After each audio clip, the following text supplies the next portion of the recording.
Bonjour et bienvenue au Forum du patrimoine. Nous sommes reçus à la Cité de l'Architecture et du Patrimoine, au cœur du Palais de Chaillot à Paris. Ce forum est organisé par le magazine Atrium et Ateliers d'Art de France, avec le soutien de la Fondation France Bois Forêt pour notre patrimoine. À mes côtés, deux invités ce matin qui viennent nous parler du plomb, de l'exposition des professionnels au plomb, et tout particulièrement dans les métiers d'art. À ma gauche, M. Daniel Pellegrin, vous êtes ébéniste et membre d'Ateliers d'Art de France. Bonjour. Et administrateur d'Ateliers d'Art de France. À vos côtés, Amandine Steck, vous êtes maître verrier en restauration et en création contemporaine et membre d'Ateliers d'Art de France. Bonjour. Bonjour. Peut-être dans un premier temps, pouvez-vous nous expliquer quel est le souci par rapport au plomb pour les métiers d'art ? Oui, c'est suite à une consultation publique donc, de l'Agence européenne des produits chimiques qui concerne le plomb. Et notre chambre syndicale s'est posée concrètement sur cette question-là pour produire des documents d'analyse et de synthèse juridique et professionnelle pour aider les 38 000 entreprises individuelles des métiers d'art à aborder concrètement cette question-là qui devient de plus en plus draconienne. Car à la lecture de ce rapport, le plomb fait l'objet d'un encadrement de plus en plus strict, notamment sur les valeurs limites biologiques, qui sont à l'heure actuelle de 300 microgrammes par litre pour les femmes et de 400 microgrammes par litre pour les hommes, en disant que cette limite-là actuelle, elle est plus protectrice pour la France, puisqu'au niveau de la communauté européenne, elle est portée à 700 mg par litre. Donc, on se rend compte qu'en France, par rapport à la communauté européenne, la dangerosité est moindre dans l'utilisation du plomb. Et cette mesure pourrait prendre effet fin 2021, début 2022. Et ça pourrait conduire, si les limites qui sont demandées, à savoir 150 mg par litre, à pratiquement interdire l'utilisation et le travail du plomb pour l'avenir. Donc, pour les métiers d'art, c'est un véritable défi qui est posé pour la restauration du patrimoine national, mais aussi pour la création. Et nous avons dans nos ateliers donc, des exemples de précautions, de mise en œuvre de pratiques en hygiène et sécurité, afin de prendre toutes les précautions pour utiliser le plomb, pour qu'il soit le moins dangereux possible et en l'utilisant comme tous les autres produits qui ont une dangerosité.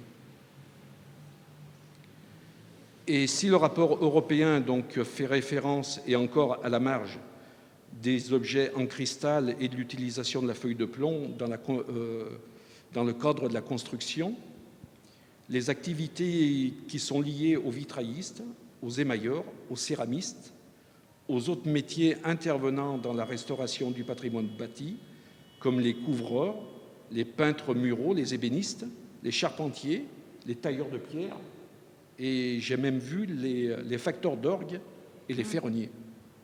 Et cette liste-là n'est pas exhaustive. On a calculé plus de 3000 entreprises, métiers d'art, directement concernées par le travail du plomb. Et comment prendre en compte donc des bonnes pratiques exercées dans nos ateliers pour trouver l'équilibre entre la réglementation législative et préserver l'exercice de notre métier. La prévention des risques est essentielle. Elle doit être une préoccupation des pouvoirs publics et préalable à la mise en place de toute réglementation. Et sur cette question-là, nous pensons à Ateliers d'Art de France qu'il serait peut-être nécessaire de définir les normes d'hygiène et de sécurité raisonnables, applicables et adaptables pour préserver la santé des professionnels des métiers d'art. Les pouvoirs publics avec la médecine du travail ne devraient-ils pas apporter leur aide pour la mise en œuvre de pratiques d'équipements en faveur de l'amélioration des conditions de travail, d'hygiène et de sécurité. Et comment prendre en compte cette question de réalité professionnelle pour utiliser le plomb pour ses caractéristiques uniques, non substituables, et comment construire un juste équilibre entre principe général de précaution et responsabilisation de chacun, entre impératifs sanitaires et applicabilité de la réglementation pour ces PMA dont le corps et donc la santé sont le premier outil de travail. On comprend effectivement l'inquiétude des professionnels qui sont amenés à utiliser le plomb dans leur quotidien, et on a bien compris effectivement que ça représentait beaucoup de professions très différentes. Peut-être un exemple concret avec vous, Amandine Steck. Comment est-ce que vous utilisez à quel moment est-ce que vous utilisez le plomb finalement dans votre métier? Alors, dans le vitrail, le plomb, il intervient pratiquement à chaque étape, dans le sens où c'est quand même une des deux matières principales, puisqu'un vitrail, c'est du verre et du plomb. Donc, on est exposé au danger du plomb, essentiellement quand on démonte les vitraux anciens pour pouvoir les restaurer, quand on fait de la peinture sur verre, parce que c'est de la peinture qui est aussi à base de plomb pour qu'elle puisse se fixer sur le verre.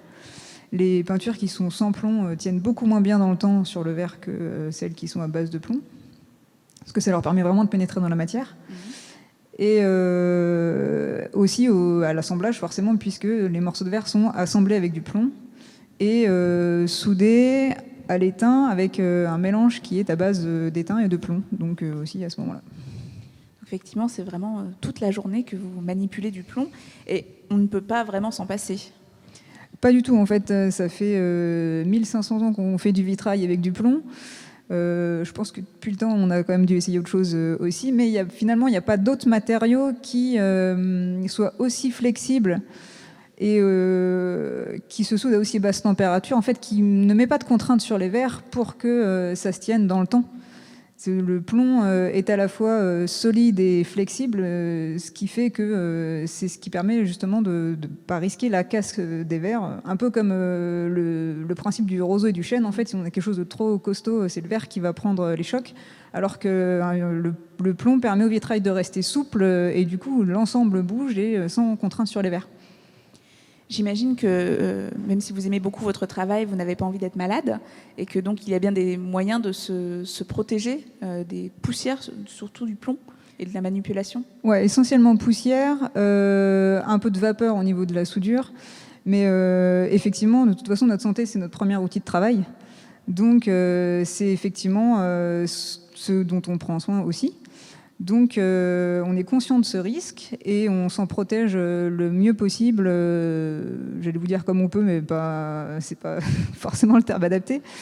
Donc la base déjà, c'est d'avoir des vêtements dédiés à l'atelier pour éviter de faire autre chose en dehors avec des poussières de plomb qui pourraient être sur nos vêtements. Et la protection par des gants, notamment au niveau du démontage, parce que c'est là qu'il y a les oxydes de plomb les plus nocifs en fait à la manipulation, donc des gants pour le démontage et des masques FFP3 qui filtrent les poussières de plomb quand on démonte, justement parce que c'est là qu'il y a pas mal de poussière, quand on soude et quand on peint. Parce que la peinture est aussi à la base en poudre. On la mélange avec différents liants, mais les oxydes métalliques sont en poudre à la base.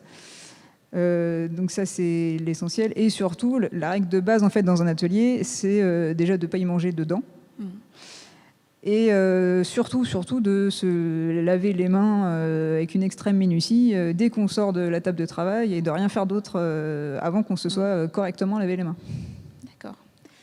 Je vous remercie pour ce témoignage. Je vous propose d'écouter le témoignage d'une autre personne, un potier en terre vernissée, Monsieur François Freinet, dont nous avons recueilli le témoignage. Donc, je suis potier de terre vernissée depuis une quarantaine d'années. J'ai fait mon apprentissage de plusieurs façons, sur un mode artistique aux Beaux-Arts de Bourges, dans l'atelier Lerat Moï. Et j'ai une formation plus technique par mon passage à la poterie de Cliouscla pendant 2 ans. J'ai commencé par le grès et rapidement, donc à la poterie de Cliouscla, j'ai appris à manipuler la terre vernissée et donc à utiliser le plomb. Donc, ce qui sera le sujet de mon intervention. Le problème du plomb n'a pas été... dans les années 80, ce n'était pas trop un problème, on en parlait peu, c'était peu pris en compte dans les ateliers et il faut reconnaître que c'était un peu négligé. Les choses ont changé progressivement et c'est heureux sur l'usage du plomb, sur les précautions qui devaient être prises autour de cet usage. Actuellement, pour les hommes exposés à l'usage du plomb, la limite est de 400 microgrammes par litre de sang. Pour les femmes, c'est 300 microgrammes. Personnellement, je navigue entre 150 et 250 microgrammes de plomb par litre depuis 40 ans. Aujourd'hui, c'est le principe de précaution qui prévaut en tout, et de plus en plus, et dans tous les domaines de la société. J'ai dit que c'était une chose importante et utile que cette réglementation ait changé, qu'elle est devenue de plus en plus pointue. Cependant, on atteint maintenant des limites dans le sens que ce principe de précaution devrait plutôt se muer en principe d'utilisation, non pas bannir l'usage du plomb de nos ateliers, mais plutôt nous aider à l'utiliser, parce que pour moi, il n'y a pas de solution alternative. Autrement, bien sûr, je les aurais choisis, bien sûr, je le ferai.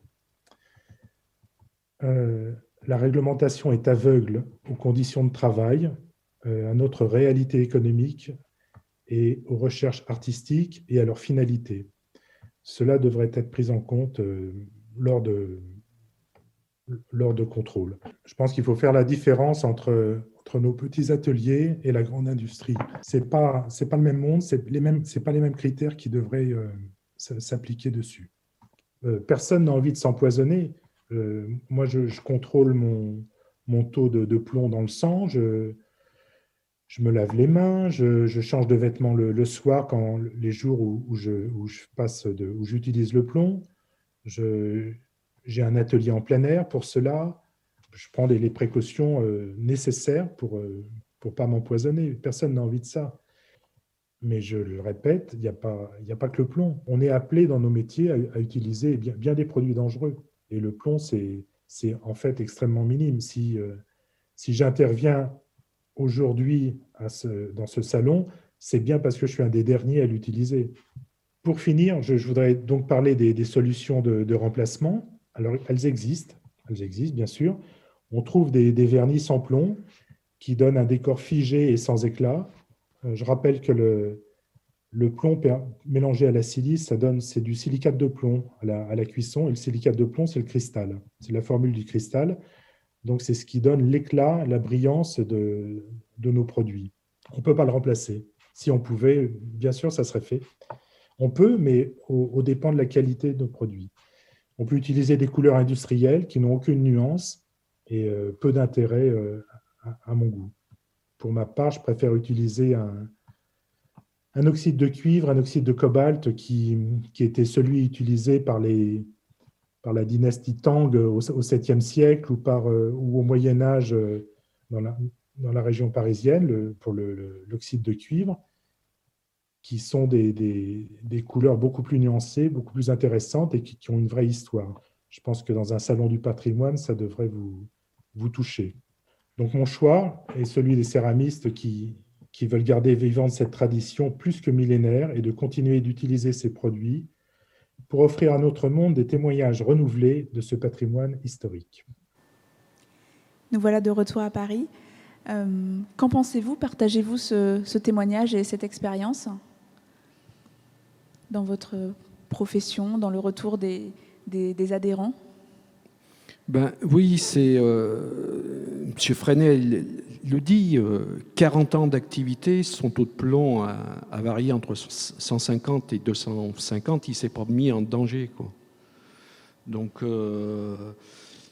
c'est toujours sur cette question-là, entre une législation qui sort des chiffres, quoi, et qui est complètement aveugle, comme il le disait, d'une réalité concrète.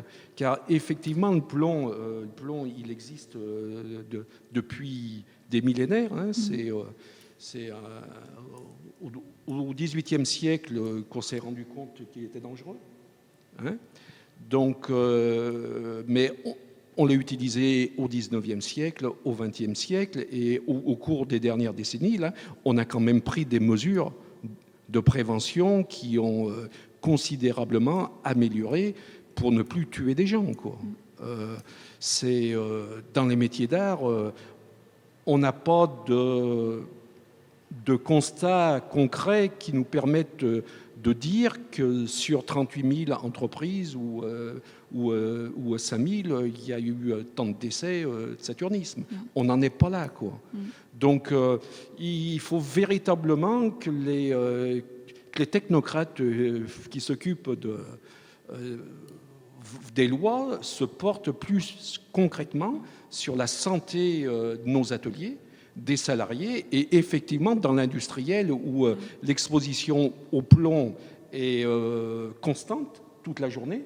Il faut prendre peut-être des mesures encore la plus strictes mais chez un vitrailliste, on ne manipule pas le plomb toute la journée non plus, 8 heures sur 8, quoi. Voilà. Et puis les professionnels sont formés. Je pense qu'au cours de votre formation, on vous explique les dangers du plomb. Oui, quand on apprend à faire du vitrail, de toute façon, c'est évidemment une question centrale, dans le sens où c'est la base de se laver les mains, évidemment de ne pas fumer à l'atelier, mais les mains pleines de plomb, parce que ça s'est fait aussi beaucoup à une époque. Donc oui, tout à fait, ça fait partie de la formation. Après, je rejoindrai ce que disait Daniel sur le fait que je ne pense pas qu'on ait à déplorer une espèce d'épidémie de saturnisme chez tous les artisans qui travaillent le plomb.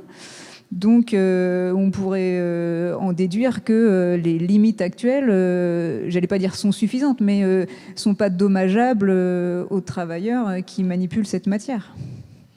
Je vous remercie. Je vous propose qu'on écoute un autre témoignage, celui de Cécile Tessier, qui est vice-présidente du syndicat professionnel des émailleurs français.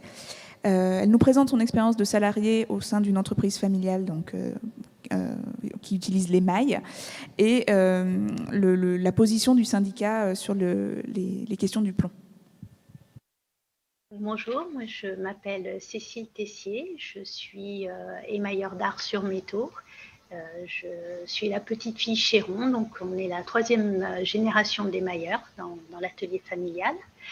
Voilà, donc j'ai été présidente du syndicat des émailleurs de à peu près 2008 jusqu'à fin 2015 et je suis actuellement vice-présidente du syndicat des émailleurs. Donc c'est un syndicat qui a été créé au début du XXe siècle pour la défense des professionnels, la défense de la matière émail et la promotion de l'émail en France et à travers le monde. Donc aujourd'hui, le syndicat est doté d'un CAP émailleur d'art sur métaux. C'est lui aussi qui supervise ce CAP. Donc c'est un CAP assez particulier parce que c'est un tout petit CAP. La plupart des CAP qui n'ont que 8 à 10 élèves par an sont supprimés par l'État.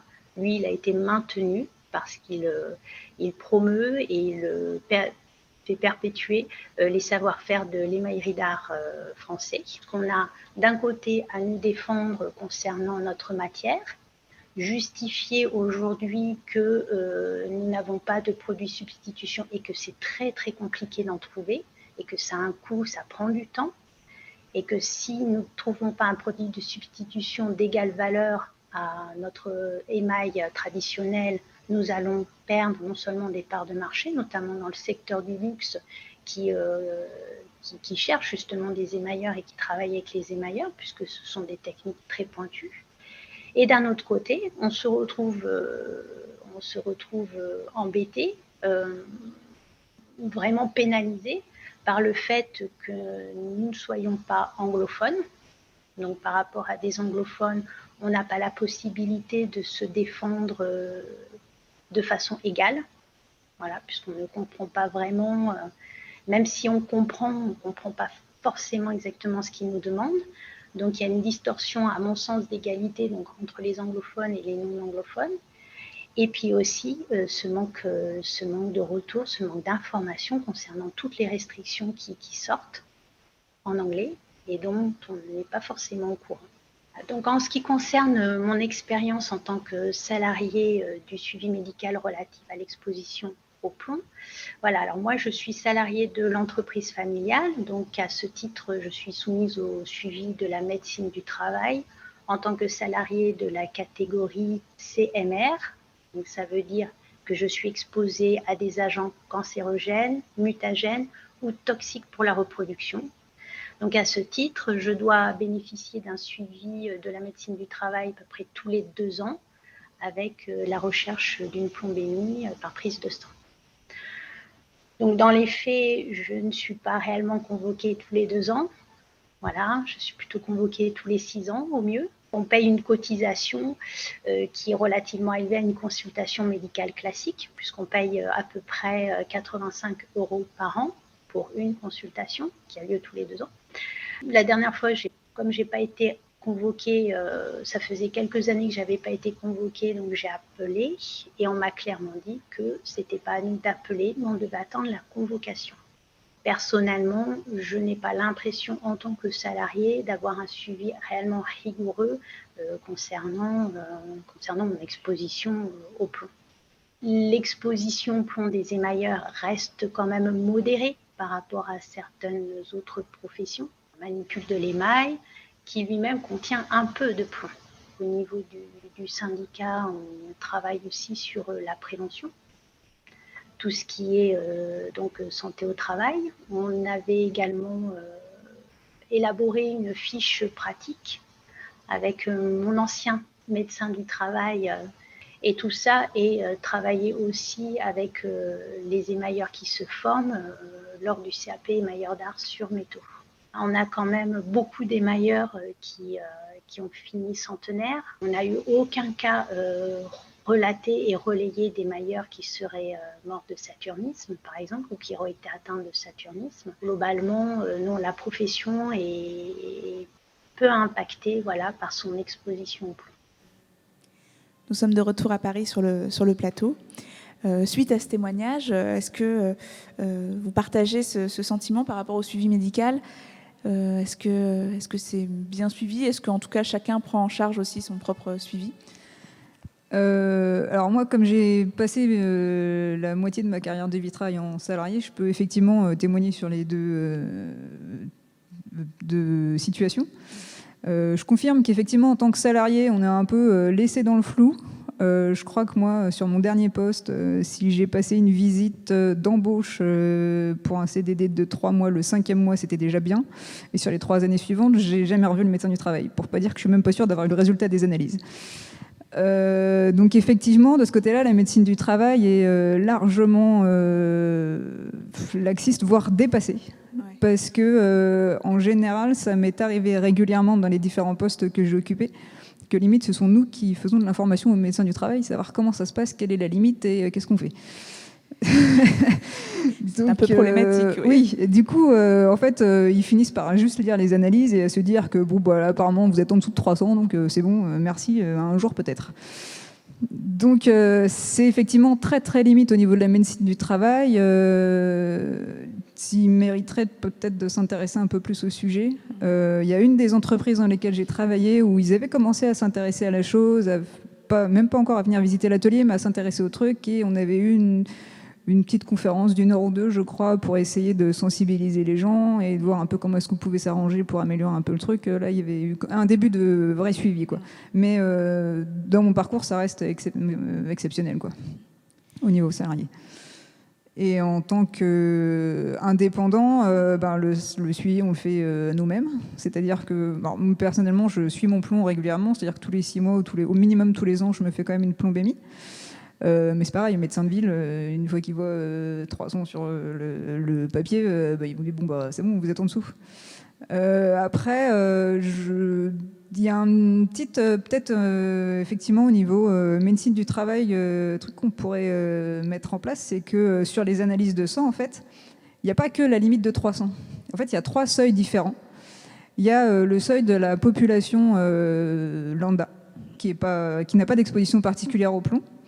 Il y a le seuil de travailleurs exposés, on va dire, indicatif, idéal, entre guillemets. Et il y a le seuil limite à ne pas dépasser du travailleur exposé. C'est-à-dire que normalement, quand on passe entre le seuil idéal et le seuil limite, on est censé, c'est marqué sur les analyses en plus, avoir un suivi renforcé du salarié. Et je crois de mémoire que pour les femmes, ce seuil-là, il est entre 100 et 150. Ce qui correspondrait du coup en fait à ce qu'ils voudraient abaisser complètement. Sauf que en fait, alors que là c'est déjà finalement quelque part en place, le renfort de suivi qui devrait être mis en place par la médecine du travail est complètement inexistant. Alors que peut-être que la résolution du problème pourrait commencer par là. Pour les femmes, je crois qu'il y a aussi une question liée au fait d'avoir des enfants. Quand elles sont enceintes, il faut absolument limiter le contact au plomb. Et j'imagine que les femmes aujourd'hui qui travaillent par exemple dans votre corps de métier sont au courant de ces taux, de ces seuils qu'il faut respecter. Oui, tout à fait. C'est-à-dire qu'en fait, les seuils ils sont effectivement définis pour quelqu'un qui est tout seul. Dans l'occurrence, voilà, c'est ça, qui porte personne d'autre, et pas un fœtus en particulier, parce que le plomb effectivement a une incidence sur le fœtus et risque d'altérer son développement. Mais donc ça, toutes les salariés du vitrail en ont conscience et en ont connaissance. Et j'ai eu plusieurs collègues qui ont eu des enfants assez récemment, et de toute façon, on sait qu'à partir du moment où on a un désir d'enfant, on va déjà s'y prendre à l'avance, s'arranger pour être d'autant plus vigilante que d'habitude, où des fois on a un petit peu la flemme de se dire je vais faire attention, ou je vais pas mettre de masque ou quoi. Je pense qu'une femme qui travaille dans le vitrail et qui a un désir d'enfant va être encore plus rigoureuse que d'habitude pour réussir à faire descendre ce taux de plomb, pour éventuellement prendre un traitement pour détoxifier un petit peu, pour pouvoir atteindre un taux minimum. Parce que je pense que la priorité de toute mère est que son enfant se porte bien. Donc évidemment, on ne va pas jouer avec ça là-dessus. Je vous remercie pour ces précisions. Donc effectivement, cette réglementation, c'est un vrai souci pour les métiers d'art. Je crois qu'Atelier d'Art de France s'est entouré d'un avocat pour faire valoir ses droits, ou en tout cas essayer d'avoir une parole qui porte peut-être plus haut. On va entendre son témoignage. Il s'agit de monsieur Jean-Marc Moinard, qui est donc avocat. Donc, je me présente, je suis maître Jean-Marc Moinard, je suis avocat au barreau de Paris depuis 20 ans, avec une spécialisation très particulière, puisque je n'interviens qu'au titre du droit de la consommation. Donc, c'est à ce titre que j'ai été sollicité par Atelier d'Art de France afin de leur adresser un mémoire sur la VLEP du plomb, et notamment les modifications ayant été apportées ou entre guillemets étant discutées au sein de l'ECHA, qui est l'agence des substances chimiques en Europe, basée à Helsinki, et un abaissement des seuils de cette VLEP, donc je rappelle l'acronyme valeur limite d'exposition professionnelle, et notamment applicable, et c'est là où se situe mon expertise, applicable plus particulièrement aux ateliers, aux artisans d'art. Évidemment, on connaît tous les effets délétères établis au niveau du plomb, donc là-dessus, pas de discussion possible. Elles ont été établies depuis des décennies et ne sont donc plus à démontrer, notamment par inhalation, surtout les vapeurs de plomb.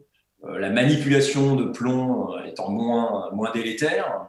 Donc, à ce titre d'ailleurs, cette réglementation est ancienne, elle était connue, et on a aujourd'hui une VLEP qu'on pourrait qualifier de nationale, mais qui sera modifiée dans les prochaines années, voire les prochains mois, par ces nouvelles réglementations communautaires, puisqu'il y a ce qu'on appelle une primauté du droit communautaire sur le droit national. Donc, elles viendront s'appliquer de manière harmonisée dans tous les pays de l'Union européenne, de manière équivalente. Et donc, il y a un fort impact, notamment sur les artisans qui vont continuer à manipuler le plomb. Alors, il n'est pas question d'interdire la manutention du plomb. On en a un bon exemple avec la réflexion des vitraux de la cathédrale de Nantes. On parle de la cathédrale, évidemment, Notre-Dame, mais très récemment, l'incendie de la cathédrale de Nantes, puisque les vitraux ont été pour bonne partie récupérés, mais il va falloir les recéler et on va évidemment, au niveau du patrimoine, se servir du plomb, pas d'une autre matière. Mais compte tenu de cette valeur, encore une fois, de VLEP qui sera considérablement abaissée, c'est un véritable défi pour les artisans d'art de pouvoir y souscrire, puisque ces artisans d'art peuvent travailler seuls dans leurs ateliers, ou peuvent être à la tête aussi de TPE, voire PME, mais encore une fois, quelques dizaines de travailleurs. Et les mesures éventuellement proposées par l'ECHA pour arriver à satisfaire à cette VLEP ne sont clairement pas adaptables à ces petites structures, eu égard au coût économique de ces investissements et de ces équipements. Donc, fallait-il bien entendu y renoncer et exposer ces artisans d'art au risque inhérent à l'utilisation de ce plomb? Bien entendu, absolument pas. Donc, nous avons tenté de développer, au titre de cette analyse, des moyens finalement extrêmement simples, peu coûteux, en tous les cas beaucoup moins coûteux que ceux proposés dans le cadre, on va dire, industriel. Et ce que je vous propose effectivement de développer à ce niveau-là, c'est finalement ces moyens, alors, qui sont connus, puisque évidemment on a énormément parlé des masques avec la pandémie du Covid. Eh bien, il existe des masques particuliers, non pas à destination médicale, mais industrielle. On parle d'équipements de protection individuelle. Et on parle de FFP3. Donc, c'est des masques avec une capacité filtrante extrêmement importante, beaucoup plus d'ailleurs filtrant que ceux utilisés pour le Covid, et qui protègent, s'ils sont changés régulièrement. On connaît tous maintenant c'est vrai qu'avant, tous les gens étaient un peu ne savaient pas comment servir d'un masque. Bon, maintenant, je pense que tout le monde sait ce qu'il faut s'en servir et que ces masques, finalement, ont une durée de vie qu'on peut évaluer à 4 heures. Alors, certains ont des recharges. Certains sont jetables. Alors, je ne développerai pas plus sur les caractéristiques de ces masques. Ce qu'il faut retenir, c'est des FFP3 qui garantissent une filtration optimale quant à ces vapeurs de plomb, qui protègent donc le travailleur, l'artisan d'art, de ces vapeurs de plomb. Il y a aussi, dans ces mesures assez faciles à mettre en œuvre, le port de vêtements spécifiques lorsque le travail du plomb est effectué. En l'occurrence, moi je recommanderais, je ne suis pas un grand spécialiste, mais vous avez ce qu'on peut appeler des bleus de travail. Des bleus de travail qui ne seront utilisés par l'artisan que lorsque il travaille le plomb. Il va travailler peut-être d'autres matières. Donc, ces vêtements ne seront utilisés que lorsqu'il travaille le plomb et seront, si possible, je le recommande fortement, lavés sur place. Alors bon, c'est évidemment l'achat d'une machine à laver, pour que finalement ce plomb qui va se déposer sur ce textile ne contamine pas ce qu'on pourrait appeler le linge de maison. Donc il y a ce qui reste, les vêtements d'atelier restent dans l'atelier, sont lavés sur place. Ainsi, pas de problème de contamination d'autres produits, d'autres linges, et notamment ce que j'appelle moi le linge de maison. Donc ça, c'est une deuxième mesure assez facile à mettre en œuvre. On peut aussi, si possible, que l'artisan travaille ce plomb dans une pièce dédiée, isolée. Alors bon, pas complètement scellée, on ne va pas aller jusque-là, mais enfin hermétique, je dirais, mais dans une pièce dédiée qu'il aérera régulièrement, si possible lorsqu'il travaille le plomb. Si ce n'est pas possible, cette pièce sera nettoyée avec une grande minutie régulièrement, afin d'en enlever effectivement toutes les poussières de plomb. Donc ça, c'est très important. Quoi d'autre? Il faudra aussi que, si vous voulez, les artisans d'art puissent être suivis et faire l'objet de diagnostics médical réguliers de la part des médecins, afin de savoir si effectivement on trouve des traces de plomb dans leur sang, et afin éventuellement de remettre en œuvre d'autres mesures si ces mesures ne s'avéraient pas satisfaisantes. Voilà, donc c'est l'intérêt de toutes ces mesures. Des mesures, encore une fois, peu coûteuses, mais évidemment, à l'évidence, moi, je n'ai pas cherché les mesures les moins coûteuses. J'ai cherché le meilleur rapport, protection avant tout, et rapport, et le coût pour les artisans. Mais si ces mesures conjointes sont appliquées, je pense qu'on pourrait arriver à atteindre une VLEP qui soit inférieure au seuil, même abaissé, tel que abaissé par la réglementation en devenir de l'échelon. Voilà ce que je pouvais vous dire sur le sujet. Nous sommes de retour à Paris. Nous avons donc bien entendu à nouveau les questionnements qui peuvent avoir sur cette réglementation. Monsieur Moinard a rappelé les moyens qui sont mis en place aujourd'hui, finalement, dans la majorité ou la totalité des ateliers des métiers d'art aujourd'hui. Est-ce que vous voulez rebondir sur les conclusions de M. Moinard sur réussir à atteindre le fameux seuil proposé par la réglementation? Déjà, moi, ce que je voulais dire, M. Moinard, c'est un juriste donc, qui se positionne aussi par rapport à la législation qui va être en cours. Moi, je me positionne plus sur les pratiques qui sont dans nos ateliers. Je pense qu'on n'attend pas systématiquement des nouvelles réglementations plus strictes pour s'occuper de notre santé. Ça, c'est le premier point. Car le secteur des métiers d'art, j'ai envie de le dire comme ça, c'est que nous, on pratique l'économie durable toute l'année. On n'en parle pas, nous, de la transition écologique. Dans nos ateliers, on essaye d'être précautionneux, on fonctionne en circuit court, en partenariat. Nos productions ne sont pas délocalisables. Donc, quelque part, on a une attention toute particulière à notre santé, à ne pas polluer l'atmosphère et pas se mettre en danger. Les métiers d'art, ça, c'est des valeurs qui portent au corps. Et pour revenir sur... Donc, il faut prendre des précautions, il faut laver les vêtements, il faut... Mais ça, je pense que les professionnels qui travaillent l'opion, avec un ami, il y a 2 ans de ça, je l'ai aidé car un vitrailliste, car il devait restaurer des vitraux et moi changer l'encadrement. Je suis allé avec lui sur le chantier. Quand il est monté de démonter le cadre avec moi, il a mis une salopette et dans la mairie même, puisque c'était dans une mairie, il a quitté sa salopette avant de reprendre son véhicule. Moi, je me demandais ce qu'il faisait, quoi. Mais lui, c'est son travail. Donc, les précautions, elles existent. Et sur ce terrain-là aussi, Atelier d'Art de France travaille en partenariat avec l'ARACT, qui est l'agence régionale d'amélioration des conditions de travail en Île-de-France, pour justement mettre à disposition des professionnels des métiers d'art des guides de bonne pratique pour l'utilisation du plomb. Il y a la GMF aussi qui a construit un guide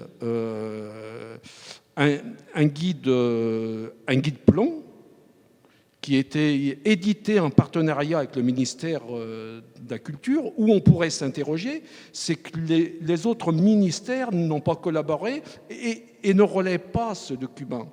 Alors que c'est un document qui est historique, qui est patrimonial, qui prend soin de la santé des professionnels et qui mentionne des préoccupations, mais très concrètes, que les professionnels peuvent encore s'approvisionner pour être encore plus précautionneux. Mais ce document-là, je pense qu'il est beaucoup plus important que dire que demain, la norme, c'est 150. Bien sûr, oui, je comprends. Est-ce que vous voulez rajouter quelque chose, Amandine ? Oui, alors moi je rejoindrai Daniel effectivement sur ce guide Plomb qui a été édité et qui devrait être diffusé à la fois à l'ensemble des professionnels mais aussi de ceux qui nous encadrent en fait au niveau de la santé, puisque finalement c'est presque nous qui faisons de la pédagogie de ce côté-là, pour que le travail soit commun partout en fait et qu'on avance tous dans le même sens. Effectivement, je pense qu'on a plus besoin d'un vrai engagement de chaque poste là-dessus que sur une nouvelle réglementation, puisqu'on peut constater que c'est pas un vrai problème, enfin c'est pas un problème sanitaire majeur dans le sens où effectivement il faut faire attention évidemment, c'est pas ce que je dis, mais c'est pareil, autant chez les émailleurs, elle disait qu'il y avait des centenaires, chez les verriers aussi. Enfin, j'ai jamais vu en atelier des gens qui étaient malades à cause du plomb.